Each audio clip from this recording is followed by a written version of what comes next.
నమస్కారం. Abhinandan TV news కి స్వాగతం. హెడ్లైన్స్ చూద్దాం.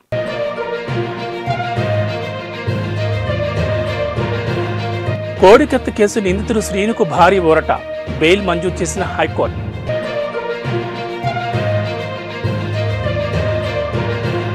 హైదరాబాద్లో అప్పుడే మండిపోతున్న ఎండలు, 40 డిగ్రీలకు చేరువలో ఉష్ణోగ్రతలు.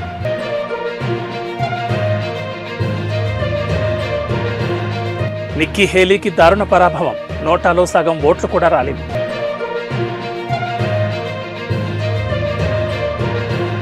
నిరుపేదల ఆకలి తీర్చడానికి అన్నా క్యాంటీన్ పునఃప్రారంభించినట్లు తెలుగుదేశం పార్టీ జిల్లా కార్యదర్శి సామకోటి ఆదినారాయణ పేర్కొన్నారు. శ్రీ సత్యసాయి జిల్లా పుట్టపర్తి పట్టణంలోని హనుమాన్ కూడల్లో పేదలకు భోజనం అందించేందుకు అన్నా క్యాంటీన్ను టీడీపీ జనసేన నాయకులతో కలిసి ప్రారంభించారు. ఈ సందర్భంగా ఆది మాట్లాడుతూ, పేదల ఆకలి తీర్చడానికి గతంలో చంద్రబాబు క్యాంటీన్లు ఏర్పాటు చేస్తే వైకాపా ప్రభుత్వం అధికారంలోకి వచ్చాక పేదవాడు కడుపు కొట్టి మూత వేయించారని మండిపడ్డారు. కేవలం 5 రూపాయలకే నాణ్యమైన భోజనం అందించాలన్న ఆశయంతో కార్యక్రమాన్ని చేపట్టినట్లు వివరించారు. ఈ కార్యక్రమంలో టీడీపీ జనసేన నాయకులు కోట్ల వెంకటేష్, తిరుపతేంద్ర, బేకర్ నాయుడు, జయప్రకాష్, బొగ్గపల్లి కృష్ణమూర్తి, నాగరాజు, చెన్నప్ప తదితరులు పాల్గొన్నారు. అన్నా క్యాంటీన్ అనేది పెట్టిండే ఇప్పుడు వైసీపీ గవర్నమెంట్ వస్తాయంటే ఈ అన్నా క్యాంటీన్ ఎత్తేసి మొత్తం పేదలంతా మొత్తం భోజనం చేసేవాళ్ళు. ఈ భోజనానికి వైఎస్ఆర్ వచ్చి గవర్నమెంట్ ఎత్తేసినారు. అది ఆ సామకోట ఆధీనంలో చంద్రబాబు ఆధీనంతో అన్న సొంత నిధులతో ఖర్చు పెట్టుకుంటా పేదలకు భోజనశాల పెడుతున్నారు. టీడీపీలో అన్న గుర్తింపు కావాలని టీడీపీ అధినేత చంద్రబాబు రాష్ట్రానికి ముఖ్యమంత్రి అవ్వాలని, పుట్టపర్తి నియోజకవర్గానికి పల్లె రఘునాథ్ రెడ్డి ఎమ్మెల్యే కావాలంటూ టీడీపీ నాయకులు పుట్టపర్తి పట్టణంలోని సత్యం ఆలయంలో ప్రత్యేక పూజలు నిర్వహించి 116 టెంకాయలు కొట్టారు. ఈ సందర్భంగా సైకో పోవాలి, సైకిల్ రావాలి, బాబు సీఎం కావాలి, పల్లె పుట్టపర్తి ఎమ్మెల్యే అవ్వాలంటూ నినాదాలు చేశారు. ఈ సందర్భంగా నాయకులు మాట్లాడుతూ, ఆంధ్రప్రదేశ్ రాష్ట్రం అభివృద్ధి చెందాలంటే రాబోయే 2024 ఎన్నికల్లో సీఎంగా చంద్రబాబును, పుట్టపర్తి అభివృద్ధి కావాలంటే ఎమ్మెల్యేగా పల్లె రఘునాథ్ రెడ్డిని గెలిపించడానికి ప్రతి ఒక్కరూ కృషి చేయాలని పిలుపునిచ్చారు. ఈ కార్యక్రమంలో పట్టణ కన్వీనర్ రామాంజనేయులు, నాయకులు సామకోటి ఆది, గూడూరు ఓబులేసు, అంబులెన్స్ రమేష్, కోనంకి గంగాధర్, దయ్యాల ఉమాపతి, సుబ్రహ్మణ్యం, షామీర్, మనోహర్, శ్రీరాములు తదితరులు పాల్గొన్నారు. ఆంధ్రప్రదేశ్లో జరుగుతున్నటువంటి పరిణామాల గురించి, అదేవిధంగా పుట్టపర్తి నియోజకవర్గంలో జరుగుతున్నటువంటి పరిణామాల గురించి ఈరోజు సత్యమ్మ దేవాలయం దగ్గర మన పుట్టపర్తి అభివృద్ధిని, సుపరిపాలనను సత్యసాయి బాబు ద్వారా కాంక్షించి ఈరోజు అమ్మవారి దేవాలయం నందు పూజలు చేయడం జరిగింది. ఈరోజు ముఖ్య ఉద్దేశం ఏమంటే, ఆంధ్రప్రదేశ్ ప్రజలందరూ సుఖ సంతోషాలతో ఉండాలా. ఆంధ్రప్రదేశ్లో ఈ దుష్ట పరిపాలన పోయి, ఈ సైకో పరిపాలన పోయి మంచి పరిపాలన రావాలంటే తెలుగుదేశం పార్టీ జాతీయ అధ్యక్షులు గౌరవనీయులు నారా చంద్రబాబు నాయుడు గారు ఆంధ్రప్రదేశ్కు ముఖ్యమంత్రి కావాలా. అదేవిధంగా పుట్టపర్తి అభివృద్ధి చెందాలా.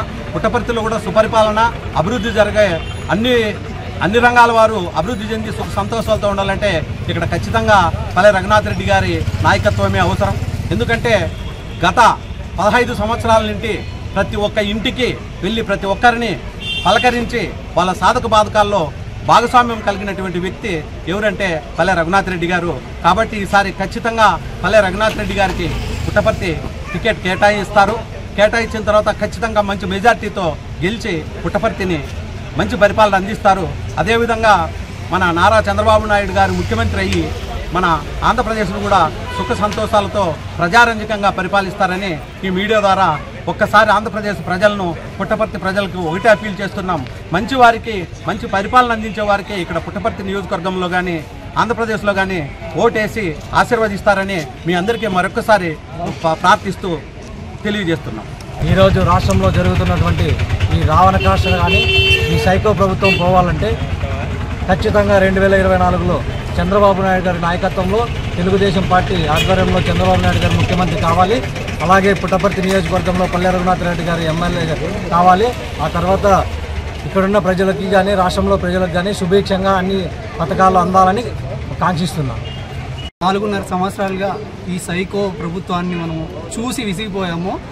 ప్రతి ఒక్కరు, ప్రతి బడుగు బలహీన వర్గాలకి మంచి జరగాలంటే, ఎందుకంటే చంద్రబాబు గారు గతంలో చేసినటువంటి అభివృద్ధి కానీ బడుగు బలహీన వర్గాలకు చెందినటువంటి వ్యక్తులకు ప్రతి ఒక్కరికి మంచి చేసిన వ్యక్తిగా చంద్రబాబు గారు గుండెల్లో నిలిచిపోతారు.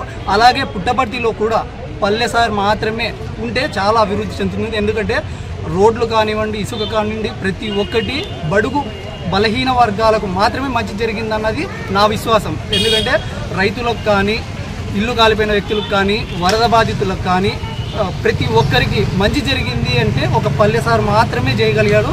ఆ పల్లెసార్ తప్ప వేరే వాళ్ళు చేయలేకపోయారు. దయచేసి ప్రతి ఒక్కరూ తెలుగుదేశం పార్టీ గెలుపు కోసం కృషి చేయాలని నేను ఆశిస్తున్నాను. జనసేన తెలుగుదేశం పార్టీ కూడా మరొకసారి ఘన విజయం సాధించాలని కాంక్షిస్తూ, అదేవిధంగా పుట్టపర్తిలో పల్లె రఘునాథరెడ్డి విజయాన్ని కాంక్షిస్తూ ఈరోజు సుత్తమ్మ దేవాలయం దగ్గర పూజలు చేయడం జరిగింది. తిరస్కరించబడబోతున్నటువంటి జగన్మోహన్ రెడ్డి ఇంకా చాలా రోజులు ఏం లేదు, ఒక 60 రోజుల లోపల ఇతను ఎగిరిపోతున్నాడు. కాబట్టి మరొకసారి మళ్ళీ చంద్రబాబు నాయుడు గారి నాయకత్వము, తెలుగుదేశం పార్టీ జనసేన నాయకత్వం ఈ రాష్ట్రానికి, ఈ రాష్ట్ర ప్రజలకు చాలా అవసరం ఉంది. అదేవిధంగా పుట్టపర్తి కూడా పల్లె రఘునాథరెడ్డి సార్ కూడా చాలా అవసరం ఉంది. ఎందుకంటే ప్రతిసారి ఏదో ఒక డెవలప్మెంట్ చేసుకుంటూ వెళ్తున్నారు కాబట్టి మరిన్ని డెవలప్మెంట్ చేయడానికి మరొకసారి ఆయన గెలిపిస్తారని ఆశిస్తూ ఈరోజు సత్యం దేవాలయం దగ్గర పూజలు చేయడం జరిగింది. ఆంధ్రప్రదేశ్ ముఖ్యమంత్రిగా చంద్రబాబు నాయుడు గారు ఎంత అవసరమో పుట్టపర్తి నియోజకవర్గానికి పల్లె రఘునాథరెడ్డి గారు కూడా అంతే ముఖ్యం. అభివృద్ధి కోరుకునే వ్యక్తిగా ఇక్కడ మనకు కూడా అంతే అవసరము.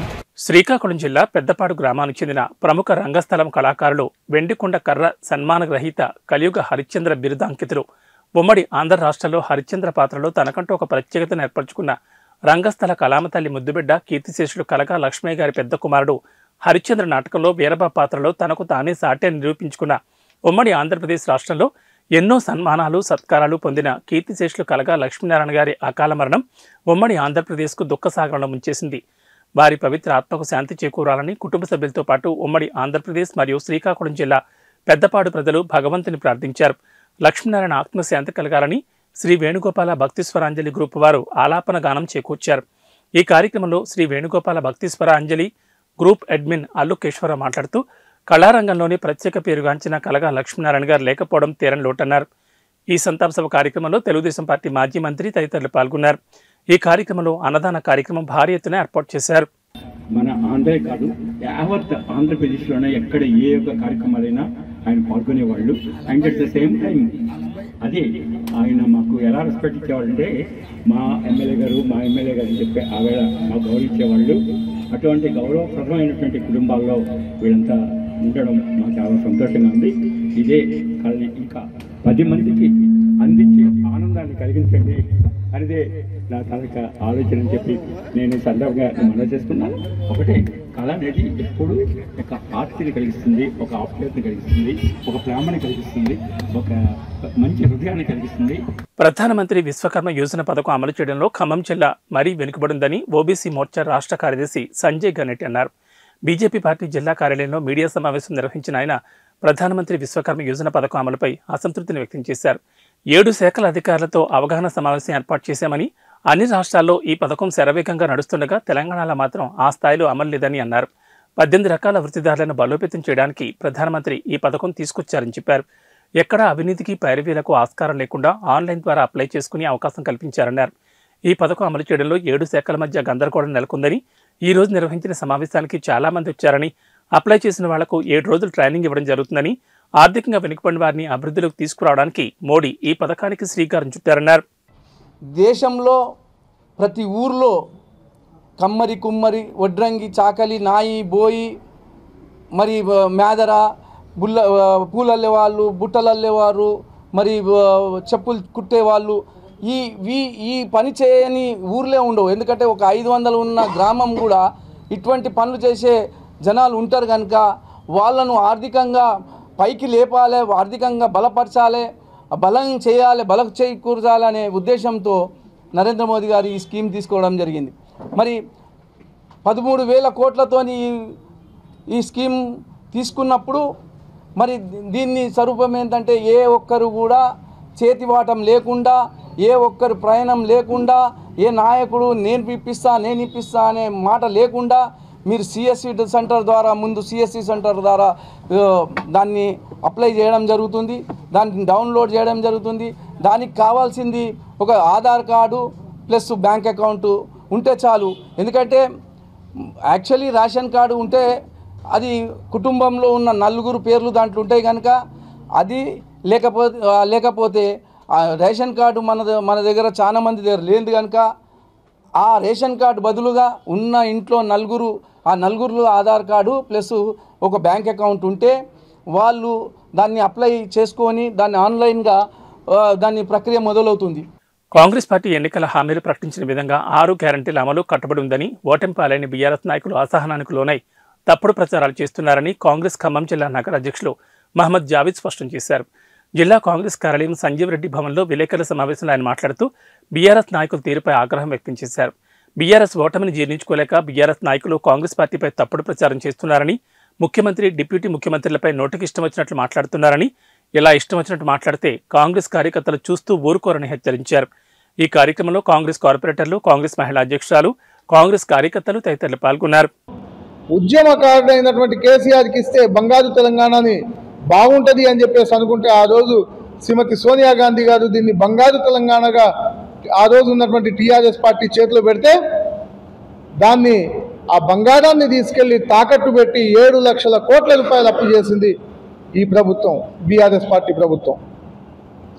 దాంట్లోంచి బయటపడటానికి కాంగ్రెస్ పార్టీ ప్రభుత్వంలో రాగానే అనేక సంస్కరణలు చేస్తూ ఏ రకమైనటువంటి ఆదాయంతో పేద ప్రజలకు, పేద వర్గాలకు నష్టం జరగకుండా ఏ రకమైనటువంటి ఆదాయంతో ఈ అప్పులు తీర్చాలి, ఏ రకంగా ఈ తెలంగాణ రాష్ట్రాన్ని ముందుకు తీసుకెళ్ళాలి, 6 గ్యారంటీలని ఏ రకంగా అమలు చేయాలని చెప్పేసి ఆలోచన చేస్తూ పోతున్నటువంటి కాంగ్రెస్ పార్టీ నాయకుల మీద చెప్పులు చూపించడం అనేది అదే ఏదో సింహాసనం కుక్క కూర్చోబెట్టినట్టు అన్నట్టుగా ఏదో మాటలు మాట్లాడటము, ఇలాంటి మొత్తం వాళ్లకు ఫ్రస్ట్రేషన్కి గురై మాట్లాడుతున్నటువంటి మాటలు. సంస్థాగతంగా పార్టీ బలహీనపడ్డందుకు కారణం ఏంటో కనుక్కోవాల్సింది పోయి ఓడిపోయినటువంటి ఎమ్మెల్యేలు ఎందుకు ఓడిపోయారు అనేటటువంటి రివ్యూ ప్రొద్దుటూరు ఎమ్మెల్యే రాచమల్లి శివప్రసాద్ రెడ్డి ధోరణి సరిగ్గా లేదని కడప జిల్లా సర్పంచుల సంఘం అధ్యక్షుడు కొలిరెడ్డి శివచంద్రారెడ్డి తెలిపారు. గురువారం స్థానిక కొర్రపాటు రోడ్లో ఉన్న కొండ్రెడ్డి ఆయిల్ మిల్లు ఏర్పాటు చేసిన విలేకరుల సమావేశంలో ఆయన మాట్లాడుతూ తెలుగుదేశం పార్టీ వారు వైఎస్ఆర్ కాంగ్రెస్ పార్టీకి చెందిన కౌన్సిలర్లను ప్రలోభాలు పెట్టి పార్టీ ఫిరాయింపుకు పాల్పడుతున్నారని ఎమ్మెల్యే రాచమల్లి శివప్రసాద్ రెడ్డి చెప్పడం హాస్యాస్పదంగా ఉందన్నారు. గతంలో కొత్తపల్లి పంచాయతీలోని పలువురు వార్డు సభ్యులను ఎమ్మెల్యే హోదాలో కొనుగోలు చేయలేదా అని ప్రశ్నించారు. మీరు చేస్తే సంసారం, ఇతరులు చేస్తే వ్యభిచారమా అని తెలిపారు. ప్రొద్దుటూరు వైసీపీ టికెట్ ఎవరికి కేటాయించలేదని, ఒకవేళ రాచమల్లు కేటాయిస్తే ఓటమి తప్పదన్నారు. వైఎస్ఆర్ కాంగ్రెస్ పార్టీ టికెట్ను నాతో పాటు ఇర్ఫాన్, రమేష్ యాదవ్, మురళీధర్ రెడ్లు కూడా ఆశిస్తున్నారని వివరించారు. ఈ కార్యక్రమంలో 13వ వార్డు కౌన్సిలర్ ఇర్ఫాన్, వెల్లాల భాస్కర్, చిలకల కృష్ణారెడ్డి, రఘునాథ్ రెడ్డి తదితరులు పాల్గొన్నారు. ఎవరైనా కానీ అంటే తెలుగుదేశం వాళ్ళు కానీ, వైఎస్ఆర్సీపీ వాళ్ళు కానీ, బీజేపీ వాళ్ళు కానీ ఎవరైనా కానీ అది తప్పే, కొనకూడదు. కానీ నువ్వు తప్పు చేసినావు, ఎంత ఇబ్బంది పెట్టాలని చూస్తున్నావు నువ్వు కొత్తపల్లె గ్రామ పంచాయతీ ప్రజలు. ఇప్పుడు ఈ మీడియా ద్వారా కొత్తపల్లె గ్రామ పంచాయతీ ప్రజలకు తెలుసు, అరే ఇట్లా కొన్నాడు అని.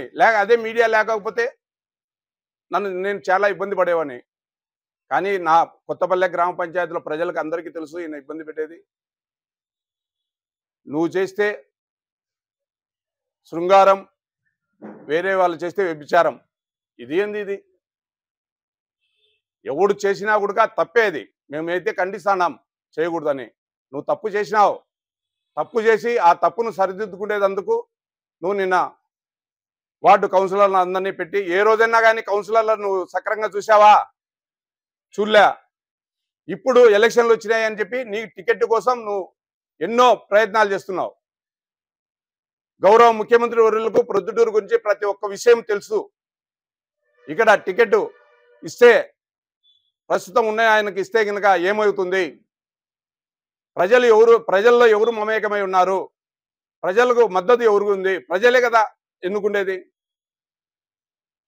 ఆ ప్రజలు మా వైపు స్పష్టంగా ఉన్నారు.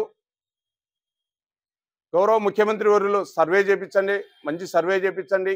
ఎక్కడైనా కానీ ఏ టీ బంకుల్లో కానీ ఏ రాజకీయ రూముల్లో కానీ ప్రజలు మార్పు కోరుతున్నారు. ప్రొద్దుటూరు వైఎస్ఆర్సీపీ టికెట్ మార్పు కోరుతున్నారు. మార్పు కోరుతున్నారు కనుక మార్చకుంటే ఇక్కడ నేను వైఎస్ఆర్ కుటుంబానికి అమితంగా ప్రేమించేవాని కనుక ఇక్కడ సీటు కోల్పోవాల్సింది వస్తుంది. ఏ వర్గమైనా కానీ ఏ కులస్తులైనా కానీ ఇతను మారుస్తే బాగుంటుంది అని చెప్పి కోరుకుంటున్నారే కానీ నాకు టికెట్ నాకు అధిష్టానం ఇచ్చింది, నేను ప్రచారం చేస్తాను అని అన్నారు. ఏ అధిష్టానం ఏమైనా ఇస్తే మాకు చెప్పదా? మేము నీకంటే ముందు నుంచి వైఎస్ఆర్సీపీలో ఉన్నాం, వైఎస్ఆర్ కుటుంబాన్ని నమ్ముకొని ఉన్నాం. జగన్ సార్ పార్టీ పెట్టక ముందు నుంచి మేము ఉన్నాం. ఎన్ని అవమానాలు పడినా కూడా, ఎంత ఇబ్బందులు పడినా, ఎన్ని నష్టాలు వచ్చినా కూడా మేము ఓర్చుకొని ఉన్నాం. ఎందుకంటే వైఎస్ఆర్ కుటుంబం అంటే మాకు ఎన్నలేని అభిమానం.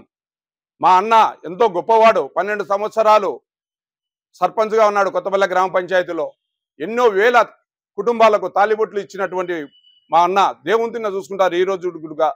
అట్లాంటి ఆయన కూడా వైఎస్ రాజశేఖర రెడ్డి గారి కోసం ప్రాణాలు అర్పించినాం.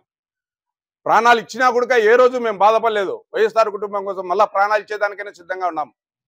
అంటే ఇక్కడ ఉండే వాళ్ళ ఒపీనియన్ ఏమంటే, అందరు ప్రజాభిప్రాయం ఎలా ఉందంటే, బజార్ లేకపోయినా, బస్ స్టాండ్ లేకపోయినా, బట్టల షాపులు అడిగినా, బంగారంగల్లో అడిగినా, ఎనీ ప్లేస్లో ఎక్కడ టీ అంగల్లో అడుగు, ఎవరినైనా అడుగు, ప్రజలను ఎక్కడ 10 మంది గుంపుంటే అడిగితే వాళ్ళంతా మార్పు కోరుకుంటున్నారు, రాచమల్లి ప్రసాద్ రెడ్డి వద్దని కోరుకుంటున్నారు అనే ఉద్దేశంతో వేరే వాళ్ళ పార్టీ ఒక సీటు పోయినా కూడా ముఖ్యమంత్రి నష్టపోయే అవకాశం ఉంది. కాబట్టి ఒక సీటు పోయినా కూడా ఇక్కడ వైఎస్ఆర్ అభిమానులుగా, అంటే అన్నగారు చెప్పినట్టు పులివెందుల తర్వాత పొద్దుటూరులో రాజశేఖర రెడ్డికి ఎక్కువగా అభిమానం ఉంది, అభిమానులు ఉండారు, ఆయన కుటుంబాన్ని ఫాలో అవుతున్నారు, ఓట్లు వేస్తున్నారు. కాబట్టి మనం ఖచ్చితంగా మార్పు కోరుకుంటే, మన జగన్ రెడ్డిని మళ్ళా ముఖ్యమంత్రిగా చూడాలంటే ఖచ్చితంగా మన మార్పు కావాలనే ఉద్దేశంతో ఈ ప్రెస్ మీట్ పెట్టడం జరిగింది. ఇది వినకపోతే తర్వాత మన సోదరులందరూ మేమంతా కలిసి ఒక నిర్ణయం తీసుకొని ఆ నిర్ణయానికి ఒక కార్యాచరణ రూపొందించి ప్రచారం చేయడమా, దాన్ని ఏమనేది పార్టీ నుంచి పిలుపు వస్తుందా, దాని తర్వాత మా పార్టీ అధినాయకులకు కానీ, మా పార్టీ అధిష్టానాన్ని కానీ మేము తెలియజేసేది ఏంటంటే, సర్వేలు చేయించండి. ఒక్కటి కాదు, 4 టీంలతో కానీ 5 టీంలతో కానీ ఒక మంచి సర్వేలు చేయించండి. మీకు ఆ సర్వేల్లో ఏ అభ్యర్థి అయితే గెలుపొందగలుగుతారో, గెలుస్తారనే భావన మీకు నమ్మకం కలిగితే వాళ్ళకే ఇవ్వండి. అంతేగాని ఇలాగా ఏకపక్షంగా సీట్లు ఇవ్వడం కానీ, ఏదన్నా రేపటి రోజు మనకు ఎదురులాలు వస్తే ఎలా అని చెప్పి నేను ఈ సందర్భంగా తెలియజేస్తా ఉన్నాను. ప్రొద్దుటూరులో 60,000 ఓట్లు మైనార్టీ ఓట్లు ఉన్నాయి. దాదాపుగా 70-80 ఓట్లు బీసీలకు ఉన్నాయి. ఇది మైనారిటీ, వైనాట్ బీసీ ప్రొద్దుటూరులో ఎందుకు రాకూడదు? అందుకనే ఇది మేము తెలియజేసేది ఏంటంటే, బీసీలకు కానీ మైనారిటీలకు కానీ ఒక అవకాశం ఇవ్వాలని చెప్పి. రాబోయే తెలుగుదేశం జనసేన పార్టీల ఉమ్మడి ప్రభుత్వంలో యువత ఉపాధి అవకాశాలపై ప్రత్యేక శ్రద్ధ తీసుకుంటామని జనసేన పార్టీ ప్రధాన కార్యదర్శి కొణిదెల నాగబాబు అన్నారు. బుధవారం సాయంత్రం జనసేన నర్సీపట్నం నియోజకవర్గ కార్యకర్తల ఆత్మీయ సమావేశంలో ఆయన పాల్గొన్నారు. ఈ సందర్భంగా విలేకరులతో ఆయన మాట్లాడుతూ, జనసేన పార్టీని నియోజకవర్గంలో ఎలా ముందుకు తీసుకెళ్లాలి, ఉత్తరాంధ్ర జిల్లాల్లో పార్టీని బలోపేతం దిశగా తీసుకువెళ్లడానికి ఏ విధమైన చర్యలు తీసుకోవాలి అనే విషయాలు జన సైనికులతోనూ వీర మహిళలతోనూ సమీక్షించడానికి ఈ ఆత్మీయ సమావేశం ఏర్పాటు చేశామన్నారు. తెలుగుదేశం జనసేన ఉమ్మడి ప్రభుత్వం వచ్చిన తర్వాత యువతను నిర్వీర్యం చేసే గంజాయి వంటి మత్తు పదార్థాలను ఉక్కుపాదంతో అణచివేస్తామన్నారు. రైతాంగాన్ని బలోపేతం చేస్తామన్నారు. ఇప్పటి వరకు వైఎస్ఆర్సీపీ ప్రభుత్వ వైఫల్యాలు చూశారని, రాబోయే మా ఉమ్మడి ప్రభుత్వంలో అన్ని సమస్యలు పరిష్కరిస్తామన్నారు. వచ్చే ఎన్నికల్లో ఎక్కడి నుంచి పోటీ చేస్తారని ఒక విలేకరు అడిగిన ప్రశ్నకు ఆయన సమాధానమిస్తూ, ఈ విషయాన్ని ఇంకా నిర్ధారించలేదని పార్టీ అధ్యక్షుడు నిర్ణయిస్తారని ఆయన తెలిపారు. ఈ సందర్భంగా నర్సీపట్నం తెలుగుదేశం నాయకులు ఆయనను మర్యాదపూర్వకంగా కలిశారు. ఈ కార్యక్రమంలో పార్టీ జిల్లా అధ్యక్షుడు పంచకర్ల రమేష్ బాబు, యలమంచిలి ఇన్ఛార్జ్ సుందరపు విజయ్ కుమార్, జిల్లా నాయకులు సుందరపు సతీష్ కుమార్, నర్సీపట్నం నియోజకవర్గ ఇన్ఛార్జ్ రాజధాని వీరసూరిచంద్ర, పట్టణ అధ్యక్షుడు అద్దెపల్లి గణేష్, 4 మండలాల జనసేన పార్టీ అధ్యక్షులు తదితరులు పాల్గొన్నారు. మా జనసేన జన సైనికులతో వీర మహిళలతో ఒక రివ్యూగా ఎలా మనం ముందుకెళ్ళాలి, ఉత్తరాంధ్ర జిల్లాల్లో ఎలా ఇంకా మనం బలోపేతం అవ్వాలి, ఇలాంటి విషయాలు కూడా ఒక ఇంటర్నల్ మీటింగ్ లాగా మేము పెట్టుకున్నాం. సో దట్ ఆ పర్పస్లో వచ్చారు. సో అది ఇంటర్నల్ మీటింగ్ కాబట్టి రైట్లో మీరు అంటే మీ ఇంటర్నల్ మీటింగ్ అంటే ప్రెస్ లేకుండా చేయాలనుకుంటాం.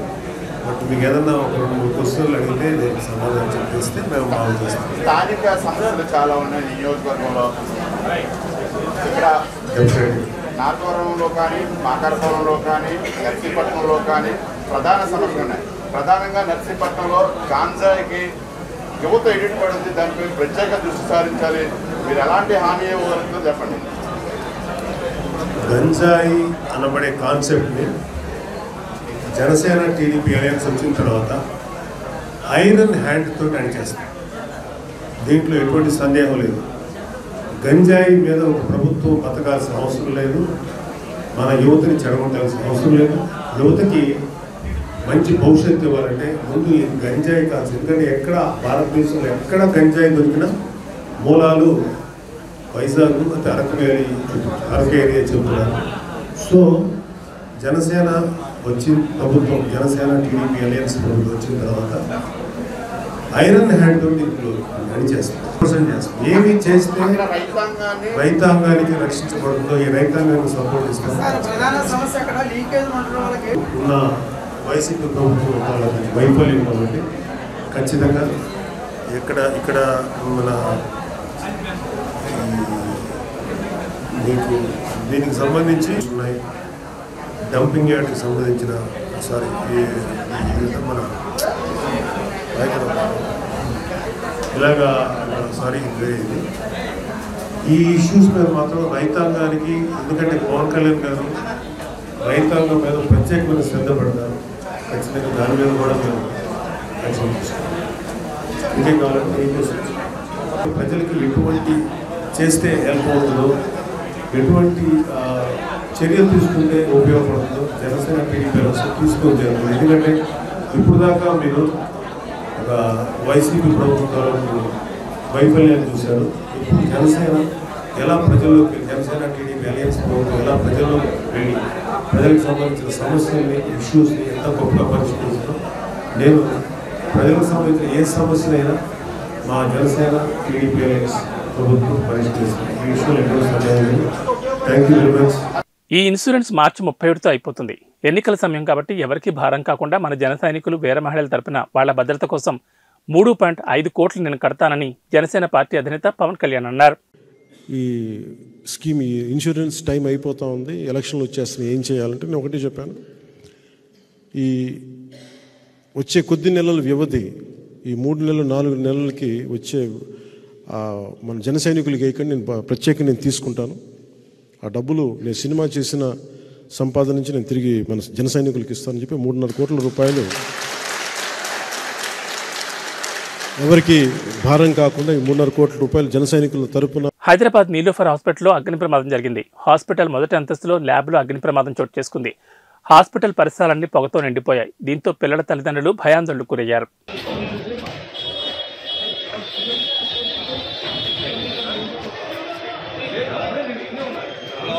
సిద్దిపేట జిల్లా గజ్వేల్ మండలం గజ్వేల్లో బుధవారం టీవై రాజు ఫౌండేషన్ ఆధ్వర్యంలో 4 ప్రభుత్వ పాఠశాలలు, లైబ్రరీల స్థాపన కోసం దానికి సంబంధించిన పుస్తకాలు మరియు అల్మారాలు పంపిణీ జరిగింది. ఈ కార్యక్రమానికి ఆయా పాఠశాలలైన అహ్మదీపూర్, చేబర్తి, మస్జిద్పల్లి, బొరుగుపల్లికి చెందిన ప్రధానోపాధ్యాయులు వ్యక్తిగతంగా హాజరై వారికి సంబంధించిన లైబ్రరీ మెటీరియల్ స్వీకరించారు. ఈ కార్యక్రమాన్ని పురస్కరించుకుని టీవైఆర్ ఫౌండేషన్ చైర్మన్ టి రాజు మాట్లాడుతూ గజ్వేల్ ప్రాంతంలో గల ప్రభుత్వ పాఠశాలలో ఇలాంటి అనేక లైబ్రరీలు స్థాపించడానికి ఆసక్తి చూపిస్తున్నట్లుగా తెలిపారు. కాబట్టి ఎవరైనా వారి ప్రాంతాల్లో లైబ్రరీలు స్థాపించాలని భావించుకుంటే టీవైఆర్ ఫౌండేషన్ సంప్రదించాలని కోరారు. ప్రస్తుతం ఈ సంస్థ ద్వారా గజ్వేల్లో టీవైఆర్ ఫ్రైడ్ బిల్డింగ్లు 2-3 అంతస్తుల్లో ఒక ఆధునిక లైబ్రరీ మరియు నాలెడ్జ్ సెంటర్ నడపడుతుందన్నారు. దీనిలో అనేక పుస్తకాలు, ఈ లైబ్రరీకి సంబంధించిన వేలాది కంప్యూటర్ పుస్తకాలు మరియు అనేక మ్యాగజైన్స్, అలాగే ఒక నెలకు 150,000 కాపీలు తీసే సౌకర్యం ఉన్న జిరాక్స్ మిషన్ కూడా అందుబాటులో ఉందన్నారు. అలాగే ఒక ఫ్లోర్ మొత్తం సుమారు 3,200 చదరపు గజాల కోచింగ్ క్లాసులకు సరిపడా స్థలం జోపకార కార్యక్రమాలకు ఉచితంగా ఇవ్వడం జరుగుతుందన్నారు. అలాగే హైదరాబాద్లో గల సెంట్రల్ లైబ్రరీ చిక్కడపల్లి నందు కూడా ఔత్సాహిక ఉద్యోగాలు కావాల్సిన అన్ని రకాల కాంపిటేటివ్ ఎగ్జామినేషన్స్ పుస్తకాలతో ఫౌండేషన్ లైబ్రరీని కూడా త్వరలో స్థాపిస్తున్నామని తెలిపారు.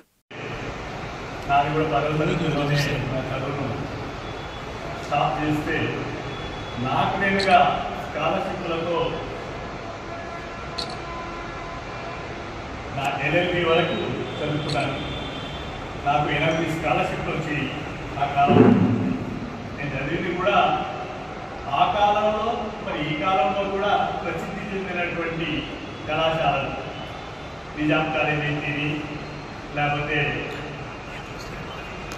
యూనివర్సిటీకి సంబంధించిన లా కాలేజ్ అయితేవి. సో వాటిలలో కూడా నేను నా డిగ్రీ నుంచి ఒక ఇంటర్లో 17 రూపాయలు కట్టినట్టున్నా నాకు తెలిసినంత వరకు. ఆ తర్వాత నుంచి నా కాలేజీకి 1 రూపాయి, నా హాస్టల్కి 1 రూపాయి మాత్రమే. కారణం ఏంటంటే అప్పటికి మాకు కాలంలో ఉన్నత దశలో ఉన్నటువంటి మా ఆర్థిక వ్యవస్థ మా నాన్నగారు చనిపోవడం వల్ల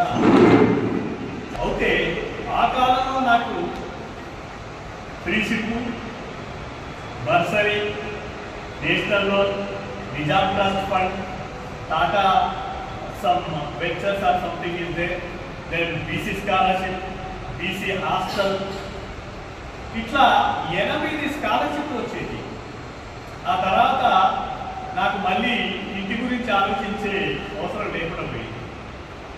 ముఖ్యంగా ఈ లైబ్రరీలు ఇప్పుడు చేస్తున్న ఈ కార్యక్రమాలు ఎందుకోసం అంటే నేను చిన్నప్పటి నుంచి కూడా లైబ్రరీకి సో ఇక్కడే ఈనాడు మిత్రుడు ఉన్నారు, వాళ్ళ ఊరికి సంబంధించిన లక్ష్మయ్య గారు అక్కడ లైబ్రరీ ఉండే, ఇక్కడ సత్యయ్య అని ఒక ముల్తాజ్పల్లి అతను అటెండర్ ఉంది, నేను డాక్టర్ కృష్ణమూర్తి ఇప్పుడు.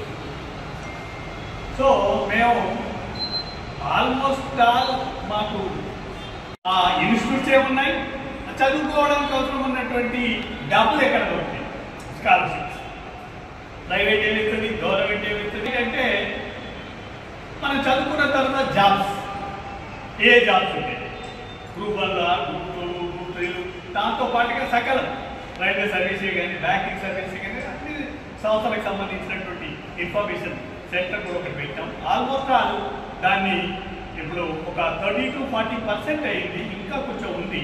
విచిత్రం ఏంటంటే ఆ ప్రాజెక్ట్ని హైదరాబాద్ తీసుకొస్తే వెళ్తే ఆ ప్రాజెక్ట్ టోటల్ నేను అనుకున్నది చేయాలంటే ప్రతి ఒక్కరు చేస్తామంటున్నారు, 10 లక్షలు 14 లక్షలు అనుకున్నారు, ఇప్పటికీ 5-6 లక్షలు అయింది. కాబట్టి చూపించారు. కాబట్టి చక్కగా మేము సొసైటీ మాకు ఇంకా చదివించింది. ఆ చదువును ఒక నలుగురికి నేర్పిస్తే 100 మంది చదువుతున్నా అందులో నలుగురు మంచిగా చదువుతున్నారని పైకి వస్తారు. ఆ నలుగురు ఇంకొక 10 మందికి, ఒకరికొక 10 మందికి అయినా అనేది అక్కడ చాలా మంది విద్యార్థులు అవుతారని ఉద్దేశంతో స్థాపించడం జరిగింది. జిల్లాలయానికి పుస్తకాల పంపిణీ కార్యక్రమానికి గజ్వేల్ పట్టణ ప్రముఖులు, ప్రముఖ న్యాయశాస్త్ర కోవిదులు Shri T Y Raju foundation chairman Shri Raju sir గారు మరియు retired guided head master madam Vijayalakshmi madam గారు, వచ్చినటువంటి ఉపాధ్యాయ మిత్రులకు నమస్కారం.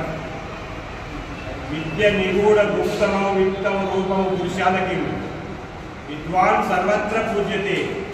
విద్యావంతుడైన వాడు ప్రపంచంలో ఎక్కడైనా బతకగలుగుతారనే నానుడిని నిజం చేస్తూ మరి వారు